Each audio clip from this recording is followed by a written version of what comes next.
Hello everyone, myself Miss Priya Ghate.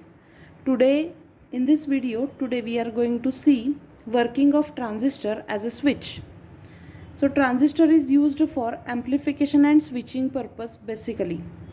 For amplification purpose, the transistor is biased in active region, and for switching application, transistor is biased in saturation region and cutoff region.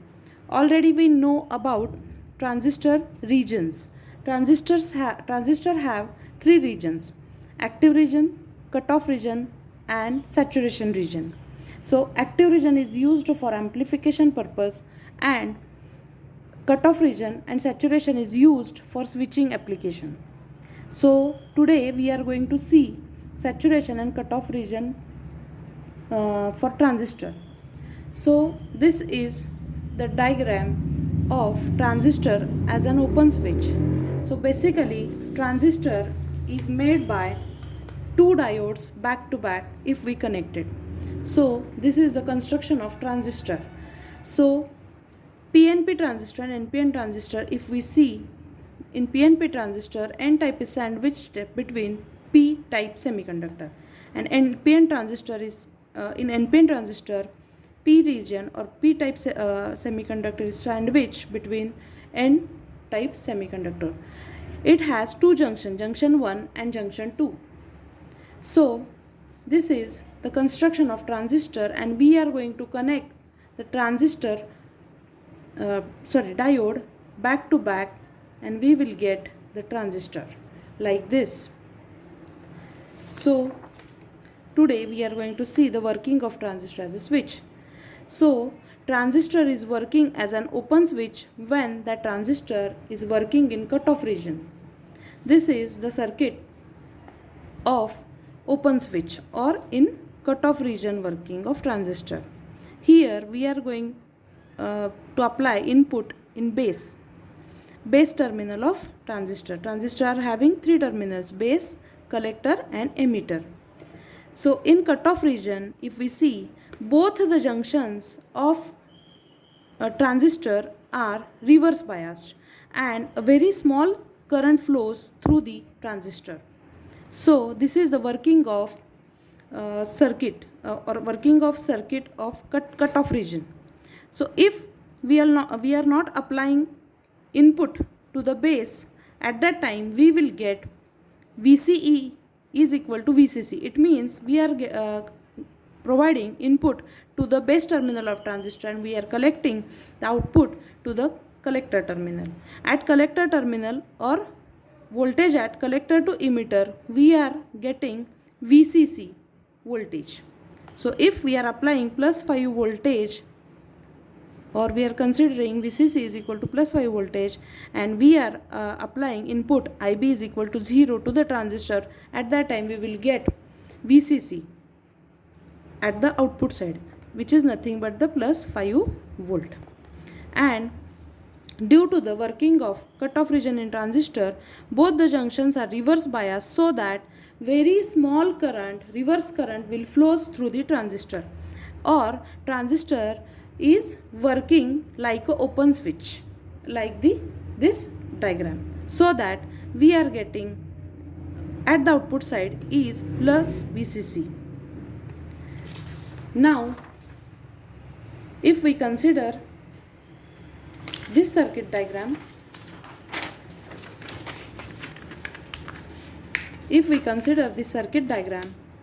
and if we discussed about how we are getting this VC is equal to VCC, so that we are going to just discuss this theory. Voltage drop across VC is equal to very high. It means we are getting voltage drop across VC is equal to VCC, which is nothing but plus 5 volt.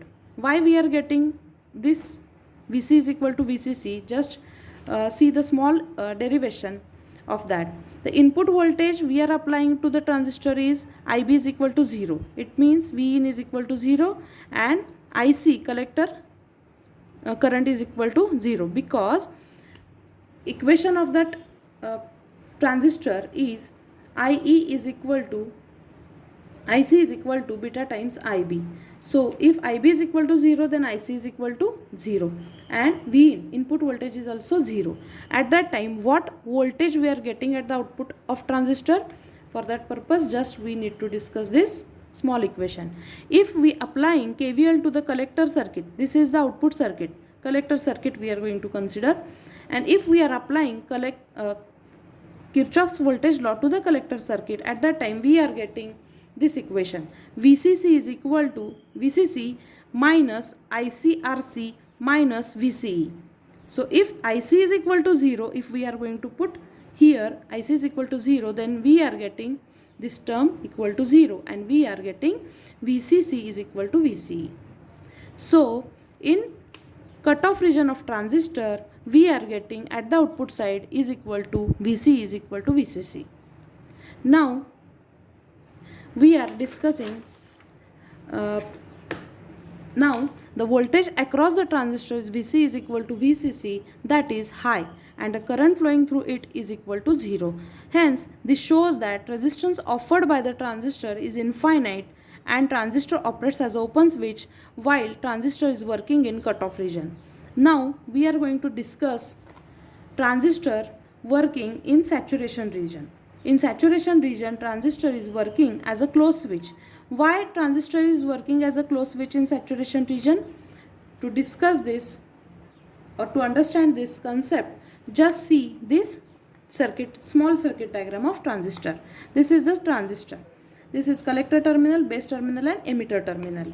So if we apply input voltage to the transistor, at that time what will happen? We are getting output is equal to 0 volt. Why? Because to understand this concept, you just need to understand the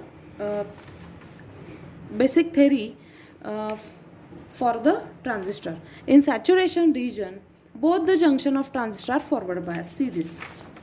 Why both junctions are forward bias? Because we are applying here, there is diode, and here also a diode. Back to back diode we are connecting to make the transistor. So if we are applying voltage, at that time what will happen? These both diodes are in forward biased. So in the saturation region, both the junctions of a transistor are forward biased. It means both diodes are forward biased.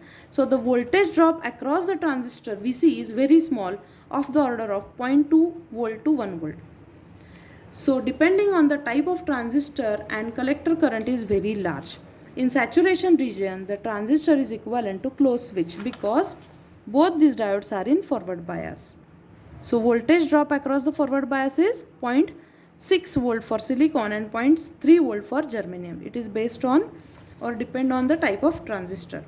So if we observe the figure C and D, if we observe this figure C and D, you will get the figure shows the biasing of transistor in saturation region, and a high voltage, high input voltage Vin is applied to the base of transistor. Then value of Vin and resistor RB are adjusted such that a large IB flows.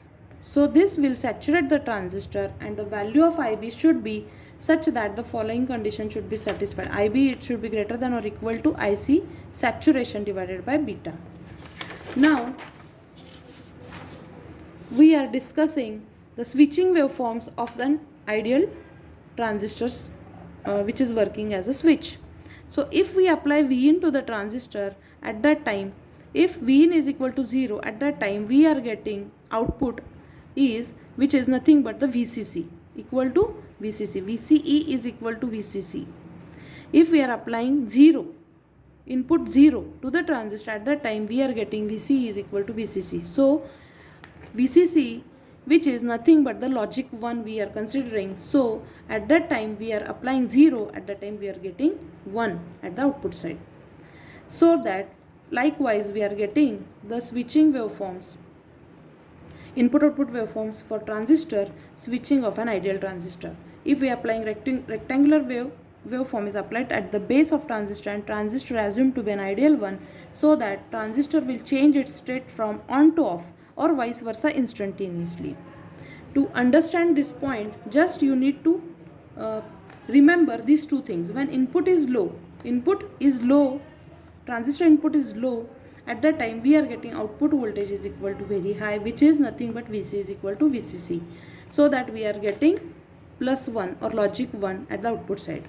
And when the input is equal to very high of transistor, at that time output voltage Vc is equal to 0 volt, because whenever we are applying input to the transistor very high, or we are given input to the transistor, at that time the uh, transi- uh, both junctions of the transistor are in forward bias, and whenever the transistor is in forward bias, the voltage drop is negligible, which is 0.2 to 1 volt.